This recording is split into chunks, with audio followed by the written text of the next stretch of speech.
Hola y bienvenidos al Picalibro. Hoy quisiera hablar sobre la falacia de la falsa oposición. Es una trampa mental, una trampa del pensamiento. Vamos, es un prejuicio que se nos hace bastante común en el discurso diario. Y es buscar contradicción cuando no la hay. Realmente este no era el video planificado para esta semana, pero esta semana publiqué un titular que me pareció muy gracioso, que decía lo siguiente: la inteligencia está sobrevalorada. Ser amable tiene mucho más mérito. Y resulta que esta noticia la publiqué en la comunidad y tuvo 78 comentarios y 300 y algo de interacciones en me gusta, no me gusta, etc. Antes que nada, quiero agradecer a todos los que participaron y hicieron algún comentario. Ahí aprendí muchísimos ejemplos buenos que utilizaré en videos futuros sobre por qué la inteligencia es más importante, o algunas reflexiones del por qué la amabilidad debe ser extremadamente importante también. Pero ese no era el tema de la noticia.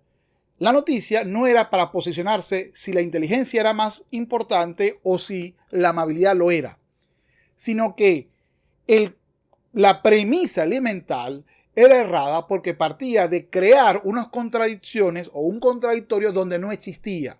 Se los aclaro fácil. La gran mayoría de los que comentaron se inclinaban por una de las dos partes. Perdieron. Es decir, al permitir que el otro te hiciera una separación y una contradicción de dos elementos que no son contradictorios entre sí. A ver, la inteligencia, ¿cuál es la contradicción? ¿Cuál es el antónimo de la inteligencia? El no ser inteligente. ¿Y cuál es el antónimo de ser amable? Ser grosero. Entonces, yo puedo ser inteligente y amable. Si responde sí, ya está. Es evidente que no son contradictorios esos términos. Es evidente que era un falso dilema. Realmente debo decir que este video lo hice porque menos del 10% de los que comentaron se dieron cuenta o manifestaron esta separación. Ese es el problema. El problema es que no te compro tu falsa dicotomía porque colocas contradicciones en donde no existen. Y eso es un error en el que caemos permanentemente. No solamente nosotros cuando manifestamos alguna opinión, algún argumento, sino cuando escuchamos argumentos y permitimos y le compramos esa idea. Una vez que se ha polarizado conceptos que no son polarizables, es decir, que se han convertido en contradictorios, elementos que no lo son, hemos perdido la batalla. Aquí discutiremos cuál de los dos es más importante, pero el sujeto ha ganado. Ahora lo que hay que es medir y ver cuál de los dos es, pero hay que medirlos diferentes. Y la respuesta es no. Tú puedes ser inteligente y ser amable, puedes ser inteligente y ser un grosero o un patán, y puede ser no inteligente y ser amable y ser no inteligente y ser un grosero o un patán. No son contradictorios. Sobre este tema, la falacia de la falsa oposición, que no es igual a la de la falsa dicotomía, que esa la voy a estudiar o esa la voy a explicar un poquito más adelante en este video para que vean la diferencia entre una y la otra. Para hablar de este error de pensamiento voy a traer a uno de los filósofos que considero más importantes de América del Sur, y no es otro que el uruguayo Carlos Vaz Ferreira, y su libro Lógica Viva, que es una joya para aprender sobre el pensamiento crítico. Carlos Vaz Ferreira, él tenía una visión muy práctica de la lógica, es decir, no es para estudiantes de lógica, sino más para personas que quieran aprender a pensar mejor, para pensamiento crítico. Su libro Lógica Viva lo que hace es ejemplos donde se cometen errores y en qué consiste ese error. Pero trata de no esquematizar, sino darlo como una conversación. Tú al leer ese libro sientes que conversas con un maestro que te está enseñando cómo evitar caer en estas trampas, como la que acabamos de caer, o como pues cayó la mayoría de las personas que escribieron al tratar de posicionar que la inteligencia era mejor que la amabilidad, o que la amabilidad era más importante o más meritoria que la inteligencia, cuando ambos conceptos no se excluyen mutuamente. Por ende, es ilógico que las separes y que las midas con criterios comparativos. Es absurdo.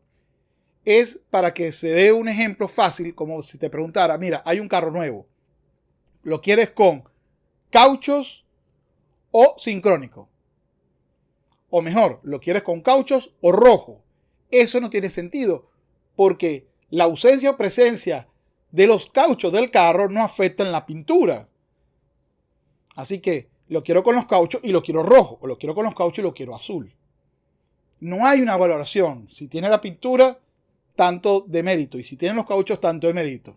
No es posible. Y es importante no dejarse caer por ello. Ahora explico lo que me dice Bas Ferreira. Una de las mayores adquisiciones del pensamiento se realizaría cuando los hombres comprendieran, no solo comprendieran, sino que lo sintieran, que una gran parte de las teorías, opiniones, observaciones, etc., que se tratan como opuestas, no lo son. Es una de las falacias más comunes y por lo cual se gasta en pura pérdida la mayor parte del trabajo pensante de la humanidad, la que consiste en tomar por contradictorio lo que no es contradictorio, en crear falsos dilemas, falsas oposiciones. Dentro de esta falacia, la muy común, que consiste en tomar lo complementario por contradictorio, no es más que un caso particular de ella, pero un caso prácticamente muy importante. Para que este error de pensamiento y de argumentación se dé, se basa principalmente en tres grandes muletillas. La primera, la obligatoriedad de la exageración. Lamentándolo mucho, es muy común exagerar posiciones precisamente para que sean las mismas más virales, para que las mismas sean compartidas por otras, para que las mismas lleguen a mayor alcance. Voy a colocar dos ejemplos de exageración. Está Milei, el economista argentino, y Gloria Álvarez. Ambos hacen representaciones muy exageradas de no solamente sus propias posiciones, sino de posiciones de otros. ¿Y por qué hacen esto? Porque si no lo hicieran no tendrían mayor relevancia. Si son personas más calmas, no serían igual de populares. Esa es la realidad. Parece que una de las primeras condiciones para que una teoría llame sobre sí la atención, se imponga la discusión y hasta se haga célebre y se conserve, es la de presentarse exagerada y unilateralizada. Si Rousseau se hubiera limitado a hacer algunas observaciones justas, exactas sobre el papel que la naturaleza debe tener en la educación, si todos los otros grandes exageradores de la historia del pensamiento hubieran presentado sus doctrinas ya temperadas y bien ajustadas desde el principio, posible es que el bien hubiera sido mayor, pero es fácil que no hubieran llegado a ser tan célebres. Hasta puede ser que hoy fueran desconocidos. Una última observación sobre este paralogismo. Él es una de las causas, tal vez la más importante, de las que hacen de la historia del progreso intelectual de la humanidad una especie de ritmo de exageraciones. Difícilmente una idea ha llegado a imponerse sin haber pasado antes por este periodo de la exageración, que la falacia de la falsa oposición se basa precisamente en eso, en la necesidad de exagerar para que sea popular la idea. La segunda es la simplificación. La simplificación, más que una necesidad para que pegue, es la necesidad para que sea mayormente comprendida. Es decir, la exageración es como darle el ingrediente que la gente quiere. Y la simplificación vendría a ser darle el tamaño justo que la gente quiere. No es que te voy a dar 10 kilos de carne asada para tu hamburguesa, porque el costo de la carne y de la hamburguesa va a ser gigante. Entonces te doy 20 gramos. Te he simplificado mucho. Mastica poquito. El problema de la simplificación es que se crean frases que no representan el pensamiento real, sino una frase que pega, una frase de marketing intelectual, por decirlo de una manera. Y por eso la sección que te invito a que la conozcas, que es Explícame la frase, trata de explicar cómo esas frases cortas y pegajosas muchas veces se malinterpretan por no leer lo que dijo el autor en el contexto en el que lo dijo. Segundo caso. Un escritor presenta desde el principio su doctrina y sus observaciones en el grado justo, con las reservas y atenuaciones debidas, pues se prescinde de estas reservas y atenuaciones y se procede como si la doctrina se hubiera presentado exagerada. A tal punto está acostumbrada la humanidad a seguir este proceso de falsa oposición de exageraciones. El público, desconcertado por las reservas, por las atenuaciones que indica el esfuerzo del pensador para presentar su teoría justa y exacta, pretende forzarlo a dar una fórmula simplista y exagerada. Pero en resumen, al fin y al cabo, a fin de cuentas, ¿qué es lo que opina usted? Decídase, resuelva, procurando así arrancarle una fórmula simplista y exagerada sobre la cual se efectuará después el trabajo de siempre. Y el tercer error del por cual esta falacia se da es simplemente por el deseo de ser exclusivo. Es decir, el deseo de ser el único individuo que tenga la razón. Vamos, el síndrome de ser la única verdad andante. Si tú crees realmente que no son complementarios varias posiciones es simplemente porque no es para ti posible que existan 2 o 3 inmortales al mismo tiempo. Para los que no tienen la referencia a la película, es una película de los 80 muy buena. Pero en general, en los inmortales solo podía quedar de pie uno. El que está pensando en esta falsa oposición quiere que solo quede en pie la idea que apoya.